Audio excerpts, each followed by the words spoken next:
Uhali gani mtazamaji wa PMTV Tanzania, karibu katika update za PMTV. Na sasa tupo tena upande mwingine, upande wa Kim. Naye tunaona Marekani, Donald Trump, mara huko Iran, lakini vipi huko Korea na Kaskazini ambako tumekuwa tukiwasikia kwa kujipanga na kuendelea kufanya maandalizi makubwa zaidi ya silaha. Kati ya nchi ambazo zinafanya makubwa kwenye silaha, basi Korea Kaskazini ni mojawapo. Sasa Korea Kaskazini ambapo Kim yeye aendelea kujaribu tu makombora mapya. Korea Kaskazini imesema imefanya jaribio jipya ya kurusha makombora ya masafa mafupi yenye vichwa vya mabomu ya kusambaa, ikiwa ni mara ya pili ndani ya mwezi huu kuendesha majaribio ya aina hiyo. Kwa mujibu wa shirika rasmi la habari la KCNA, majaribio hayo yamefanyika Jumapili, Aprili 19, 2026 karibu na pwani ya mashariki ya nchi hiyo, ambapo makombora yaliyorushwa yakielekezwa kwenye shabaha maalum baharini,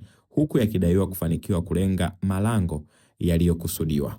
Picha zilizotolewa na KCNA zimemwonyesha kiongozi wa Korea Kaskazini Kim Jong Un akiwa ameambatana na binti yake anayedaiwa kuwa mrithi wake, wakishuhudia zoezi hilo, huku makombora matano aina ya Hwasong 11RA yakirushwa yakiwa na vichwa vya mabomu ya kusambaa pamoja na mabomu ya vipande, ambapo Kim amesema majaribio hayo yamekuwa na umuhimu mkubwa katika kuimarisha uwezo wa mashambulizi yenye nguvu na msongamano mkubwa.